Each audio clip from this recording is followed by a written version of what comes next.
bienvenue sur Licorne le podcast. Je suis Hello, podcast manager, mais avant tout entrepreneur. Ici, je te partage mon quotidien et tout ça sans bullshit, vraiment, parce que y en a marre des langues de bois. Si t'aimes l'humour de beauf, les blagues carambars et les gros mots, bienvenue, let's go!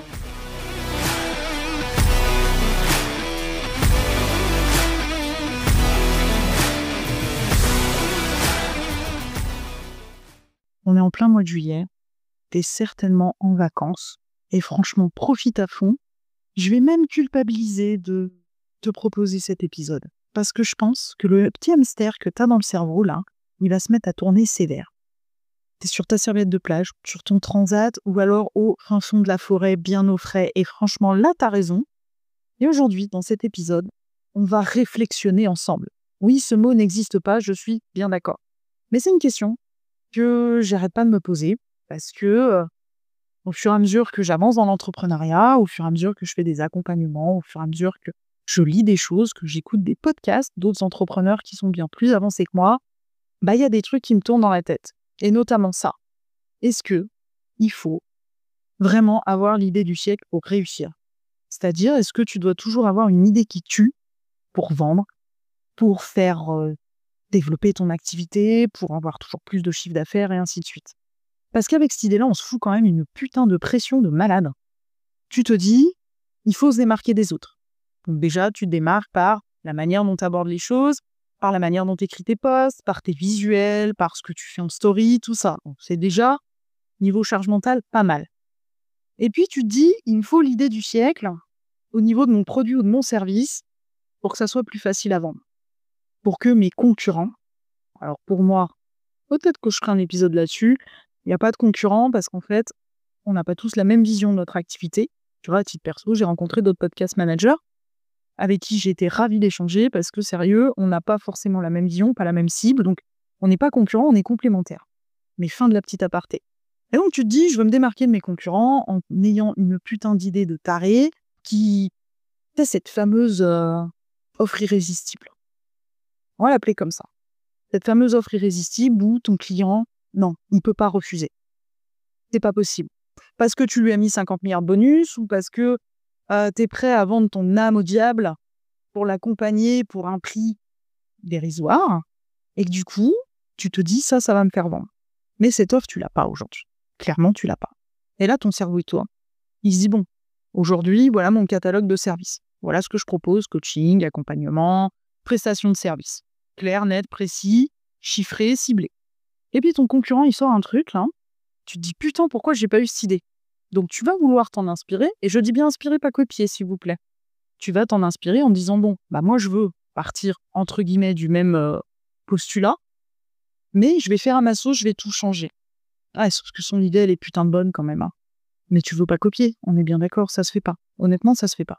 Et on est toujours, tu es toujours, perso, je l'ai été longtemps aussi, dans la course à cette putain d'idée qui tue. À cette licorne, toi, ce truc qui sort, tu ne sais pas d'où, et qui va te permettre de plier le game. Et honnêtement, je pense qu'on fait fausse route là-dessus. D'une, parce que le fait de continuer à cogiter à cette fameuse idée du siècle, tu procrastines, t'avances pas, t'exécutes pas, tu ne mets rien en place. Du coup, ton idée, elle peut être bonne. Si tu la testes pas, tu sauras pas déjà si elle est adaptée à ton marché, et si elle l'est pas, ou s'il y a des ajustements à faire. Et puis, je pense que cette fameuse idée du génie isolé là qu'on met là derrière, tu vois, si je prends l'exemple de Steve Jobs, il a eu une super idée, mais il n'a pas réussi tout seul. Et que toi, aujourd'hui, qui m'écoutes, je sais que tu travailles solo. Donc, je sais que tes idées, tu es obligé de les bosser tout seul. Je sais que c'est pas forcément évident. Et que tu as l'impression de ne pas avoir d'équipe. Moi, je te parle pas d'avoir une équipe que tu payes ou quoi que ce soit, ou des employés. Je te parle d'avoir une équipe qui va te permettre de mettre ton cerveau en ébullition. Parce que 2 cerveaux valent toujours mieux qu'un. Parce que 2 personnes différentes n'ont pas forcément la même vision du même sujet. Et que c'est intéressant. Et que ce fameux mythe du génie isolé, c'est pareil. Tu te dis que de toute manière, tu n'y arriveras que tout seul, que de toute manière, il n'y a que toi qui as les meilleures idées, et que, retour au point 1, on ne bouge pas, on reste où on est, on ne lance rien, même pour tester. Je vais te faire une confidence. Le test and learn, ça fonctionne. À partir du moment où tu tires des vrais enseignements. C'est pas juste à lancer un truc une fois, et puis tu t'es dit ça n'a pas fonctionné, ça fonctionnera jamais. Parce que ça a peut-être pas fonctionné la première fois parce que tu as fait une promotion en disant je fais un live et une newsletter. Il y a d'autres solutions en fait qui existent. L'objectif, c'est d'en tester plein au fur et à mesure et d'ajuster. D'ailleurs, tu pourras aller écouter mon épisode sur mes 3 plus grosses foirades. Je peux te dire que j'ai testé plein de trucs. Aujourd'hui, je sais ce qui fonctionne pour moi à l'instant T. Ça ne veut pas dire que ça fonctionnera toujours demain parce que le marché évolue, les gens évoluent, les clients ont d'autres besoins, ou d'autres envies aussi, ou d'autres façons de voir les choses. Mais j'ai testé plein de trucs. Et que ça peut être pas mal d'en parler à d'autres personnes. Parce qu'eux-mêmes auront testé des choses, et peut-être des choses auxquelles tu n'as pas pensé. Et puis, il y a un 3e point qu'on a déjà un petit peu abordé là. Mais l'exécution va primer sur l'idée. Encore une fois, je le répète, si tu ne mets pas les choses en place, et mon Dieu, je suis fautive, parce que des idées, j'en ai toujours plein, et que des fois, c'est des idées qui sont restées au fond d'un placard, que j'ai jamais mises en place, et qui aujourd'hui sont plus forcément adaptées. Donc, elles ne seront jamais mises en place. Mais ouais, l'exécution va primer sur l'idée. Il y a un dicton dans l'entrepreneuriat qui dit « mieux vaut fait que parfait ». Alors, je dis pas qu'il faut pondre de la merde, hein. Quoi qu'il y en a qui le font très bien, ouais, allez. Petit bottage de cul, là, au passage. Il y a des entrepreneurs, ils lancent des trucs, franchement, tu te dis, mais là, tu vois, j'ai revu le retour des formations marketing sur les réseaux sociaux, où en fait, tu payes une formation 3 fois rien pour apprendre à vendre une formation. Ça me fatigue, putain, ça me fatigue. Ça marche un temps, hein, mais je pense pas que ça soit hyper pérenne comme business plan. Parce qu'il y en a, ils te pondent des trucs bien merdiques, hein. Mais ils ont un meilleur marketing que toi, ils sont meilleurs là-dessus, ils sont moins bons sur d'autres aspects, ils sont meilleurs là-dessus, ils vendent. Mais la différence entre ces personnes et toi, c'est que ces personnes, au moins, elles lancent les choses. Si elles se foirent, c'est pas grave, elles recommenceront d'une manière différente.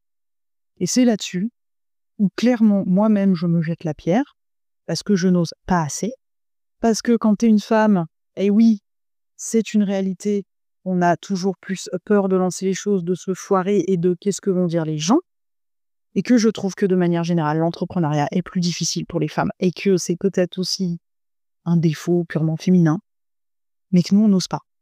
Tu sais, je te rappelle, hein, dans ce podcast, au début, j'osais pas trop dire des gros mots, j'étais clairement coincée du derche. C'est plus trop le cas aujourd'hui. Mais il a fallu que ça mature.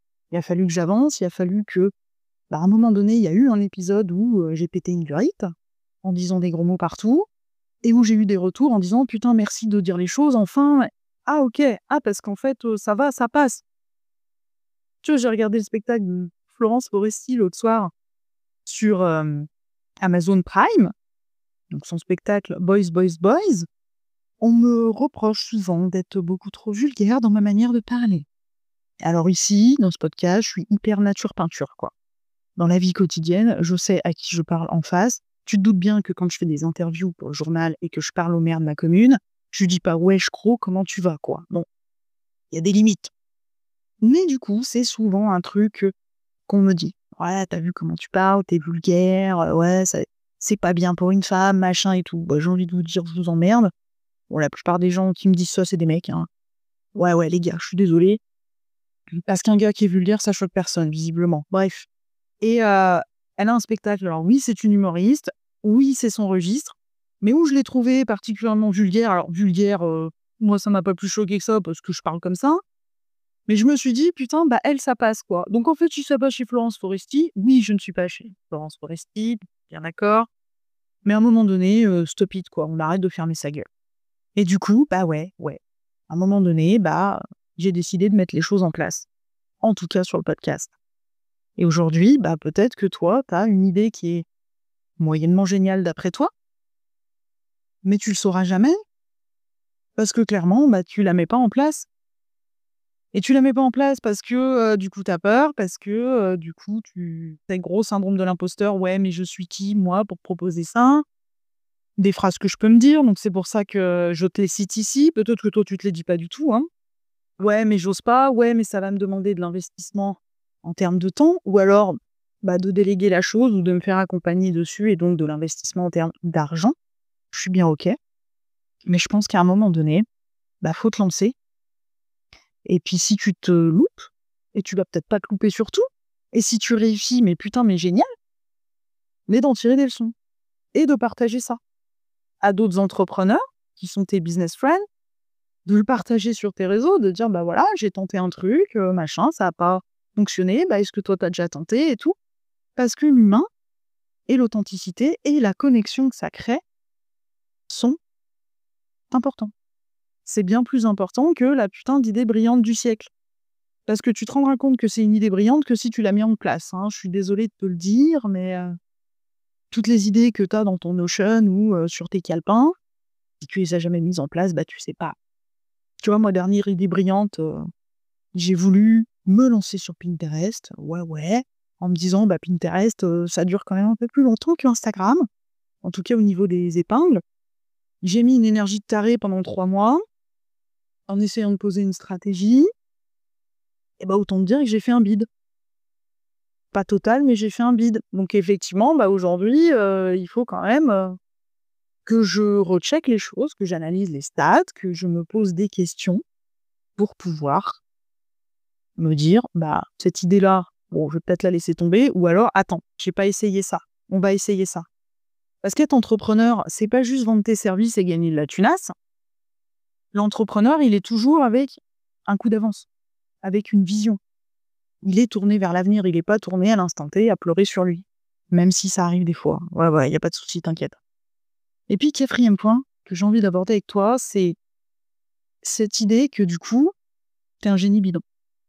Parce que, comme tu ne mets pas tes idées en place, comme tu ne testes pas, comme tu n'ajustes pas, comme ça reste qu'une vague idée et que tu regardes les autres, en fait, réussir, hein, parce qu'eux, ils mettent leur idée en place, même s'ils se loupent, parce que crois-moi que ce qui se passe sur les réseaux n'est pas forcément toujours la réalité, et bah, tu rentres dans un truc que je vais appeler le syndrome du génie bidon. Et ce syndrome, il fait quoi? Eh ben, il va procrastiner. Hein, ce fameux génie. Il procrastine parce que, à force de chercher la putain de bonne idée qui tue sa mère, bah, il en sait rien. Parce que t'es toujours en train de réfléchir. Et je le répète, mieux vaut fait que parfait. Et puis du coup, bah, comme tu lances pas tes idées, comme tu te dis, mais cette idée-là, non, attends, je vais faire mieux, attends, je vais encore réfléchir, attends, non, mais machin et tout. Bah, tu vas finir par te dévaloriser en te disant, et là, il y a une histoire de comparaison derrière, les autres, ils y arrivent, les autres, ils ont des putains de bonnes idées, mais moi, je l'ai pas, je suis nulle. Puis tu vas te fatiguer aussi accessoirement, hein, la charge mentale que ça demande de réfléchir tout le temps. Alors déjà, quand tu es entrepreneur, bon, tu réfléchis, je ne veux pas dire H24, mais presque. Les meilleures idées te viennent toujours dans des endroits inappropriés, genre sous la douche. Voilà, en plein repas de famille.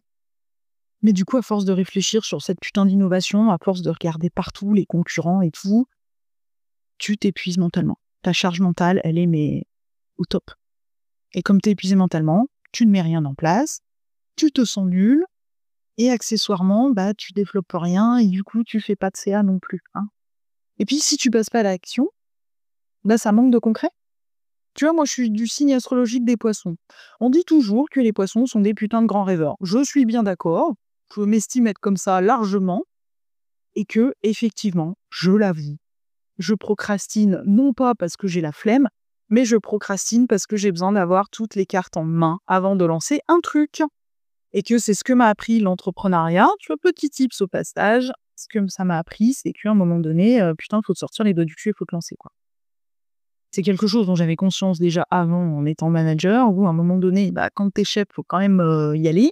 Et bah, dans l'entrepreneuriat, c'est même combat. Et que là, bah, comment tu veux réajuster les choses si tu ne lances jamais rien? Si t'as pas cette putain d'idée qui tue sa mère là. Donc pour finir cet épisode, on va quand même conclure à un moment donné. Je vais arrêter de parler toute seule. Et en tout cas, de te foutre trop de choses dans la tête pendant tes vacances. Ouais, je suis pas cool, hein. Mais passe à l'action. Franchement, dédramatise. Des foirades, t'en auras 500. Sérieux. Hein. Écoute, allez, un truc pour te dédramatiser le cerveau, là. Il y a un super podcast que j'adore, qui est le podcast de la loose, dans lequel sont interviewés les grands entrepreneurs du web qu'on connaît aujourd'hui. Hein. Et l'objectif de ce podcast, c'est de raconter une loose, genre une méga loose. Et c'est du pur bonheur. Alors, pas pour te foutre de la gueule du pauvre entrepreneur qui s'est foiré, mais en tout cas, pour te rendre compte que t'es pas seul, que des merdes, il y en arrive à tout le monde, que oui, ils le disent tous, on ne dit pas forcément tout de suite sur les réseaux sociaux, machin, on n'ose pas, nanana et tout, mais que ça les fout dans le jus quand même, quoi. Donc déjà, dédramatise. Je pense que ton idée du siècle, elle n'arrive pas, tu ne la mets pas en place, pourquoi? Parce que déjà, t'as trop peur de l'échec. Et c'est humain. je ne fais pas exception, tu ne fais pas exception et ta voisine ne fait pas exception non plus. Et aussi parce que tu veux complexifier quelque chose qui n'a pas besoin d'être complexe. Arrête de mettre 500 000 bonus, arrête, parce que ça aussi, ça te dévalorise. Tu travailles gratos bientôt. Donc dédramatise, clairement. Passe à l'action, mets les choses en place, bordel. Et en te le disant, j'essaye de m'auto-convaincre aussi. Donc concentre-toi sur ça. Avance, un pas après l'autre. Fais de la qualité.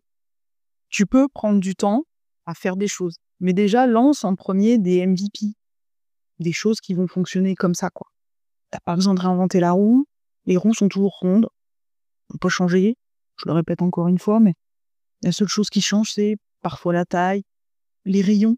Entre un vélo et une bagnole, c'est quand même pas la même chose. Mais t'ajustes. Et dans cette idée de qualité, intéresse-toi quand même au contenu long. Tout ce qui va être sur la durée, en termes d'accompagnement, tout ça, parce que tu vas pouvoir aller en profondeur avec tes clients. Et puis j'ai envie de te dire, la prochaine fois que ton cerveau à 3h du matin te dit non mais là, il faut que tu aies l'idée du siècle avant-hier, clairement dis-lui merde. Dis-lui écoute, aujourd'hui j'ai proposé tel produit, tel prestat, tel truc. C'est quoi? On va chercher à améliorer l'existant déjà, et on va arrêter de se poser des questions. T'es pas obligé de faire plus, mais par contre tu peux faire mieux. Du coup, moi je suis curieuse. Est-ce que toi aussi, tu t'es déjà senti piégé dans cette putain de course à la bonne idée? La merveilleuse idée et l'idée du siècle. Est-ce que certaines, tu les as mis en place ou pas? Et du coup, dis-moi en commentaire, quelle est ta dernière merveilleuse idée que tu n'as pas mise en place? Parce que je suis persuadée qu'il y en a énormément. Moi, tu vois, la dernière bonne idée que je n'ai pas mise en place parce que j'ai eu la flemme, parce que je me suis dit ça ne fonctionnera pas. C'est une des prochaines idées que je vais sortir par rapport à l'accompagnement sur mettre en place son freebie. Je t'en dis pas plus, parce qu'il y a d'autres choses qui sortent avant, mais tu vois, ça c'est mon exemple à moi. Ça fait à peu près 6 mois que je cogite à ce truc. C'est débile. Alors, entre-temps, il s'est passé beaucoup de choses qui m'ont quand même pas mal freiné, et ça, pour le coup, c'est une réalité. Mais maintenant, là, je vais la sortir, cette putain d'offre, à un moment donné. Elle marche pas. Je réajusterai. Donc, donne-moi en commentaire, toi, la dernière idée que t'as encore pas sortie, quoi. Et c'est sans jugement. Parce que je suis persuadée que des idées, t'en as 500 000. La seule chose qui te manque, c'est peut-être un autre angle de vue. Et sur ce, je vais te laisser à tes pérégrinations mentales encore une fois. Oui, je suis navrée d'avoir niqué ton jour de vacances et probablement les quelques heures qui viennent. Je vais te souhaiter une belle journée ou une belle soirée en fonction de l'heure à laquelle tu m'écoutes. N'hésite pas à partager cet épisode à un ami entrepreneur, à t'abonner au podcast, à me laisser un petit 5 étoiles sur ta plateforme d'écoute préférée. Ça permet à d'autres personnes de découvrir le podcast puisqu'il est plus facilement visible. Et si j'ai pu t'aider, fatalement, ça peut aider quelqu'un d'autre. Et puis ça te coûtera rien en plus. C'est l'avantage quand même. Et sur ce, je te dis à la semaine prochaine. Je vais te parler de l'accompagnement podcast qui revient très très vite et en force. Et d'ici là, prends soin de toi.